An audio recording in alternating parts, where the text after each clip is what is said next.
Hey, burnt tree. Want some coffee?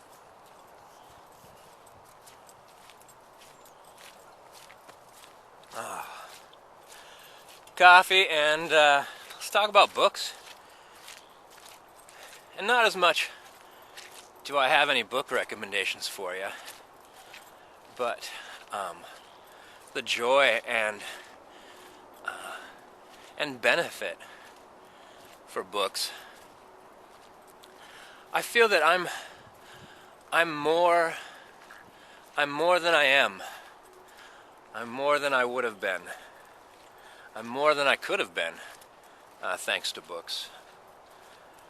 I mean, through that experience, through all these different lives I've read, and all the adventures, and all of history laid out before me, and all of the future that's speculated on, has become a part of my life experience.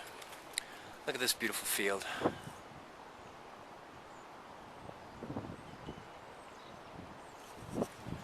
We're walking over to the Columbia River. And so, thanks to books, I've had life experiences that, when things in my life became very similar, I was not without tools to deal with it. So, in a way, I feel that, I'm 42 now. I feel actually I'm probably, in book years, I'm probably more like 1,000. How many lives have I read about? How many times have I explored space? How many times have I hunted for my food and my clothing?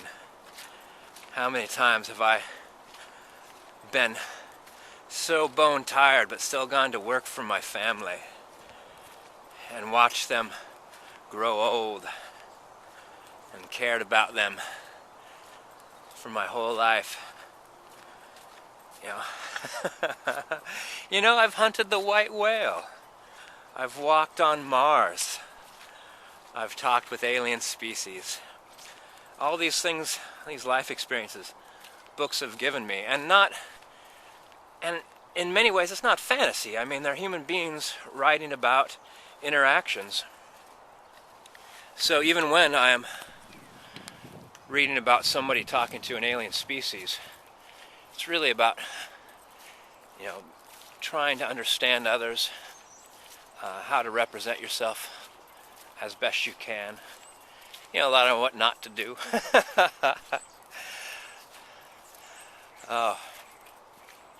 So actually, there was this sci-fi book I was reading that the aliens all got together with an Earthling, and they were all making a plan. And when they suddenly came up with the best plan, everybody did their equivalent of signaling joy, and the human being smiled, and everyone just kind of looked away, because it turned out the human being was the only species in the universe that showed its teeth when it was happy. Everybody else did that when, they wanted to bite you. Hey, Kila, come on.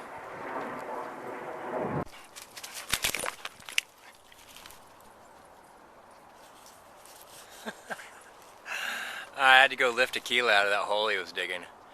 If Aquila gets scent of a deer or a mole, I could get him to stop digging a mole up with a little bit of effort, but with a deer, it's virtually impossible. I did just recently break him of chasing squirrels, I think. So far, when I said leave it, he's not chased squirrels, which is a first. So, pardon me for the interruption. Pardon Aquila, he's sorry. So I won't try to continue my train of thought from where I left it. Let me introduce the next train of thought, which is that I found a book that, for whatever reason, seemed to me it shone light onto to all the corners of who I was as a person, and helped explain them, and and comforted me. And it was the book was Cannery Row.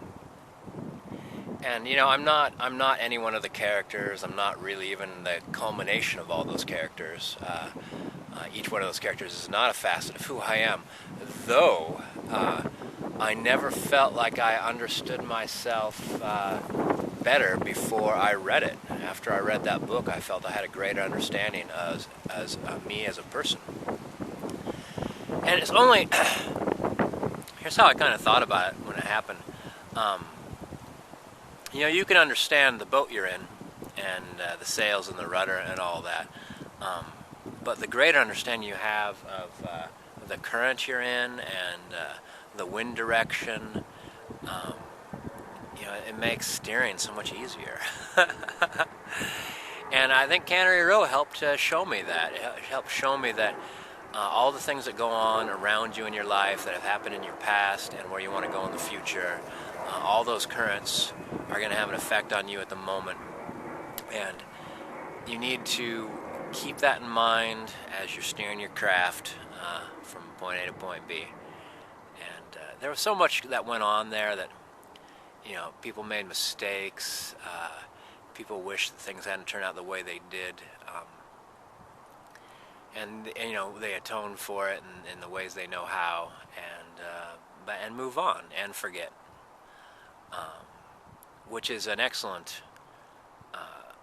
train of thought that I think that the Patrick O'Brian series often touches on, and that some unpleasant things are going to happen, but they're really not necessarily to be dwelt upon, but not forgotten, but so to speak, but they're not a part of now. They're a part of your past, and a lot of times they help you to avoid future calamity, but they're not an indication that things are terrible. They're an indication that you're living life, and sometimes terrible things happen. So that I love Cannery Row, and I don't think that it probably won't have the same effect on other people as it had on me, but it seems to me that there's oh jeez, it seems to me that there is a book out there for everybody that would help them understand more about who they are, and for me it was Cannery Row. Well, I think that's about it. I'm tuckered out, but I wanted to get this out to you as soon as I could. I'm a little bit behind, but Burnt Tree, it's a pleasure to have coffee with you, my friend, and a pleasure to share the Delta with you. I love the Delta. I love the Delta as much as I love books. Oh, it was the last sip. Perfect.